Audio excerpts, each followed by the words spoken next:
Halo semuanya, salam damai Kristus bagi kita semua. Selama kira-kira 14 abad, Islam berdiri sebagai agama yang dibawa oleh seorang nabi-nabian dari gurun pasir Arab Saudi dengan klaim bahwa Islam adalah agama yang dirahmati oleh Tuhan dan kitab sucinya yaitu Al-Quran adalah kitab penyempurna bagi kitab-kitab sebelumnya yaitu Taurat, Zabur, dan Injil yang menurutnya bahwa diberikan kepada nabi-nabi sebelumnya, yaitu seperti uh, Taurat diberikan kepada Musa, Zabur diberikan kepada Daud, dan Injil diberikan kepada Isa. Walaupun kita tahu bahwa kitab-kitab yang dimaksudkan oleh Al-Quran itu bukanlah kitab-kitab yang turun dari langit seperti hayalan dari Al-Quran yang turun dari langit.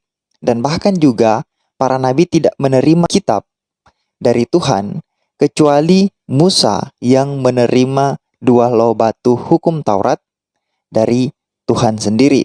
Itu pun bukanlah dalam bentuk kitab, melainkan itu dalam bentuk dua bongkah loh batu. Nah, karena klaim Al-Quran sebagai kitab penyempurna ini, maka yang seharusnya terjadi adalah Al-Quran tidak boleh membuat dirinya bertentangan dengan kitab-kitab sebelumnya, melainkan harus membuat kitab itu menjadi kitab yang lengkap tanpa ada kontradiksi dalam dirinya sendiri. Karena kita tahu bahwa Tuhan tidak mungkin berkontradiksi dengan dirinya, apalagi dengan firman-Nya. Tidak sama sekali. Jadi, kali ini kita akan membahas dan membuktikan apakah benar Al-Quran menyempurnakan kitab-kitab sebelumnya, khususnya untuk Taurat. Ataukah Al-Quran, bahkan Muhammad sendirilah yang melanggar Taurat itu sendiri dan tidak terbukti untuk menyempurnakan kitab itu, kitab-kitab sebelumnya. Karena cakupan Taurat itu sangat luas dan Al-Quran sendiri sebenarnya tidak mengetahui secara detail isi dari Taurat itu sendiri, maka kita akan membahas 10 hukum Taurat yang diberikan Tuhan kepada Musa. Karena Al-Quran hanya menyinggung kitab yang diberikan Tuhan kepada Musa dan kita berspekulasi. Jadi kita berspekulasi bahwa kitab itu adalah 10 hukum Taurat. Karena Musa tidak menerima kitab apapun dari Tuhan selain daripada menerima dua loh batu yang bertuliskan 10 hukum Taurat. Itu pun bukan kitab, itu adalah dua loh batu. Sebelum lanjut, kita lihat bahwa Al-Quran bersaksi Tuhan memberikan kitab kepada Musa yaitu Taurat. Hal ini sebenarnya sudah membuktikan satu hal, yaitu bahwa Al-Quran sudah salah memberikan informasi karena seperti yang tadi saya katakan bahwa Musa tidak menerima kitab apapun dari Tuhan, melainkan hanya dua loh batu yang bertuliskan 10 hukum Taurat.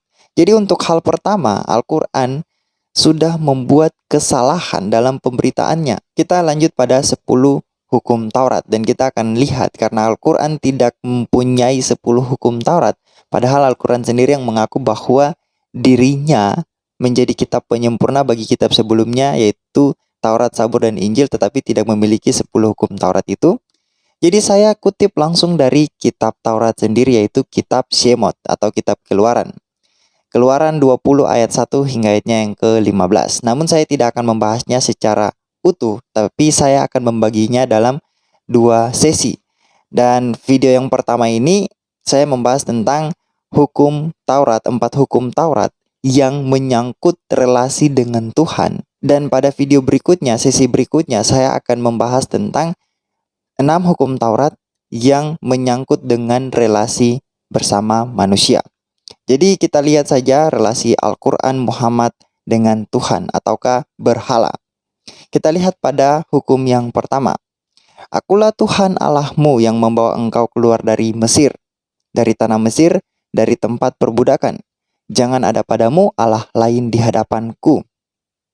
Pertanyaannya adalah, siapa Allah atau ilah yang mengeluarkan Israel dari tanah Mesir? Dalam kitab Shemot, kitab Keluaran sendiri, Allah yang mengeluarkan Israel dari tanah Mesir adalah Yahweh. Dalam hukum pertama sendiri, dalam hukum yang ini, dia juga menyatakan bahwa dirinya adalah Yahweh, Allahmu Allah bangsa Israel. Dan juga Taurat bersaksi bahwa Yahweh itu adalah roh, seperti yang kita baca dalam kitab Kejadian. Lalu Allah mana yang diperkenalkan Al-Quran dan Muhammad? Apakah Yahweh ataukah Allah yang lain? Mari kita lihat, kita baca ayat Quran yang ini. Quran surah 27 ayat 91. Aku, dalam kurung Muhammad, hanya diperintahkan menyembah Tuhan negeri ini, dalam kurung Mekah, yang Dia telah menjadikan suci padanya dan segala sesuatu adalah miliknya. Dan aku diperintahkan agar aku termasuk orang Muslim. Pertanyaan lagi, siapa Tuhan orang Mekah menurut ayat ini, menurut ayat Al-Quran ini? Siapa Tuhan orang Mekah? Jawabannya adalah Allah Subhanahu wa Ta'ala. Itu adalah nama Tuhan orang Mekah menurut ayat Al-Quran ini. Selain itu, tidak ada satupun ayat Al-Quran ataupun hadis ataupun dari 99 nama Tuhan dalam Islam, tidak ada satupun yang menuliskan tentang nama Yahweh. Bahkan eksistensinya yang adalah roh tidak ada tertulis di dalam kitab-kitab Islam. Tidak ada. Jadi, dengan kata lain, perintah pertama ini telah dilanggar oleh Muhammad dan Al-Quran dengan menghadirkan Allah atau ilah yang lain selain daripada Yahweh itu sendiri dan memperkenalkannya kepada orang lain. Itu yang pertama. Dan yang kedua, jangan membuat bagimu patung yang menyerupai apapun yang ada di langit di atas, atau yang ada di bumi di bawah, atau yang ada di dalam air di bawah bumi. Jangan sujud menyembah kepadanya atau beribadah kepadanya. Apakah dalam Islam ada suatu tradisi yang menyerupai penyembahan berhala? Ada. Jawabannya ada. Ka'bah itu adalah peninggalan para penyembah berhala, para penyembah pagan. Dan ketika Muslim melakukan haji dan tawaf, itu juga tradisi peninggalan penyembahan berhala. Mari kita lihat hadis ini. Sahih Bukhari. Ini Sahih Bukhari 4027. Telah menceritakan kepada kami As-Syalt bin Muhammad. Dia berkata, aku mendengar Mahdi bin Maimun berkata, aku mendengar Abu Raja Al-Taridi berkata, dulu kami menyembah batu. Apabila kami mendapat batu yang lebih baik, maka kami melemparkannya dan mengambil yang lain.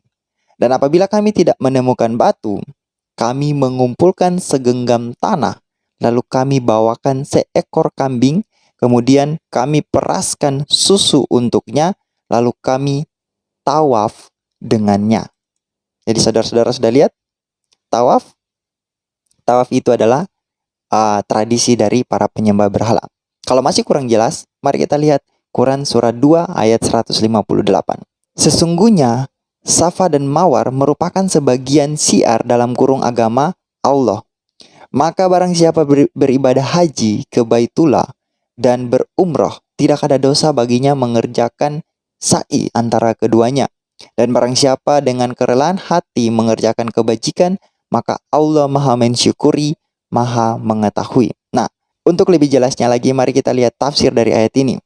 Tafsir Jalalain menjelaskan bahwa ayat ini turun tatkala kaum muslim tidak bersedia melakukannya.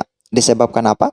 Kenapa kaum muslim tidak mau melakukan haji, melakukan umroh?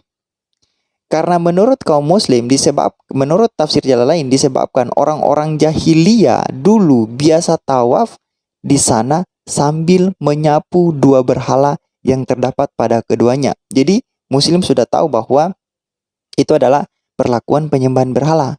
Makanya mereka tahu, mereka tidak mau melakukan hal itu. Jadi itu sudah jelas, itu sudah sangat-sangat jelas bahwa Ka'bah, kewajiban haji, tawaf adalah warisan para penyembah berhala yang sekarang dilanjutkan oleh Muslim, oleh Islam. Bahkan bukan hanya itu, menurut hadis bahwa mencium Hajar Aswad dan Rukun Yamani yang adalah batu dapat menghapuskan dosa. Bukankah meyakini bahwa batu dapat menghapuskan dosa adalah berhala? Apalagi sampai mencium, melakukan sebuah ritual untuk batu itu. Jadi, dengan kata lain, perintah kedua dilanggar oleh Muhammad dan Al-Quran. Kita lanjut kepada perintah yang ketiga. Jangan menyebut nama Tuhan Allahmu dengan sembarangan, sebab Tuhan akan memandang bersalah orang yang menyebut namanya dengan sembarangan. Pertanyaan, apakah Muhammad dan Al-Quran menyebut nama Tuhan dengan sembarangan? Kita baca di Quran surah 2 ayat 136. Katakanlah, kami beriman kepada Allah dan kepada apa yang diturunkan kepada kami, dan kepada apa yang diturunkan kepada Ibrahim, Ismail, Ishak, Yakub, dan anak cucunya, dan kepada apa yang diberikan kepada Musa dan Isa, serta kepada apa yang diberikan kepada nabi-nabi dari Tuhan mereka. Kami tidak membeda-bedakan seorang pun di antara mereka, dan kami berserah diri kepadanya. Muhammad mengaku mendapat wahyu. Dari ayat ini, Muhammad mengaku mendapatkan wahyu dari Allah yang disembah oleh Abraham, Ishak, dan Yakub, lalu menipu orang dengan segala pemberitaannya. Terbukti dari dua hukum yang tadi kita lihat, yang tadi kita bahas. Itu artinya bahwa Muhammad secara sembarangan menyebut dan menggunakan nama Tuhan. Belum lagi dia mengatakan bahwa dia diperintahkan untuk memerangi manusia hingga mereka bersyahadat. Bukankah itu adalah fitnah dan menyebut nama Tuhan dengan sembarangan? Terbukti perintah yang ketiga pun dilanggar. Kita lanjut pada perintah yang keempat tentang relasi dengan Tuhan. Ingatlah dan kuduskanlah hari Sabat. Setelah kita melihat dari hukum yang pertama hingga hukum yang ketiga, di mana ilah yang diperkenalkan Muhammad dan Al-Quran bukanlah Tuhan yang disembah oleh Abraham, Ishak, dan Yakub, melainkan hanya ilah lain yang bernama Allah Subhanahu wa Ta'ala, serta penyembahan yang diwarisi Islam dari para penyembah berhala, antara lain haji, tawaf, dan seterusnya. Maka kita dapat menyimpulkan pada hukum keempat ini bahwa Islam tidak menguduskan hari Sabat. Karena yang mereka lakukan adalah melecehkan hari Sabat dengan melakukan penyembahan berhala terhadap ilah lain, dan bukan melakukan penyembahan kepada Tuhan yang memberikan 10 hukum Taurat. Kita lihat, sudah sangat gamblang Muhammad dan Al-Quran melanggar perintah 10 hukum Taurat, khususnya dalam relasinya dengan Tuhan yang benar. Selain itu, kita lihat dalam Al-Quran juga pernah melecehkan hari Sabat. Mari kita baca di dalam Quran surah 2 ayat 65. Dan sungguh kamu telah mengetahui orang-orang yang melakukan pelanggaran di antara kamu pada hari Sabat. Lalu kami katakan kepada mereka, jadilah kamu kera yang hina. Nah, pertanyaannya, apakah ada bukti bahwa orang-orang yang melakukan pelanggaran pada hari Sabat dikutuk Tuhan menjadi kera, terutama bagi orang Yahudi yang beribadah pada hari Sabat dan melanggar perintah ini? Apakah mereka pernah menjadi kera saat melakukan pelanggaran pada hari Sabat? Apakah pernah? Ada bukti? Ada catatan sejarah? Bukankah ini pelecehan terhadap hari Sabat dengan melontarkan dusta mengenai hari Sabat itu sendiri? Terbukti perintah keempat dilanggar. Dengan demikian, relasi Muhammad dan Al-Quran tidak dibangun dengan Tuhan yang benar yang disembah oleh Abraham, Ishak, dan Yakub yang memberikan 10 hukum Taurat kepada Musa, melainkan relasi Muhammad dan Al-Quran dibangun dengan ilah yang lain, yaitu Allah Subhanahu wa Ta'ala, yang pada akhirnya jatuh pada penyembahan berhala. Dan siapa yang menginginkan manusia untuk menyembah berhala sebagai bentuk dari pemberontakan manusia terhadap Allah yang benar, terhadap Tuhan yang benar? Jawabannya adalah iblislah yang menginginkan hal itu terjadi. Sebab dia adalah bapa segala dusta, dan dia adalah pembunuh sejak awal mulanya, dan menginginkan manusia untuk mati dalam dosa mereka. Jadi, silakan saudara-saudara muslim renungkan ini dan ambil keputusanmu dari sekarang. Kita jumpa di video berikutnya. Tuhan Yesus memberkati.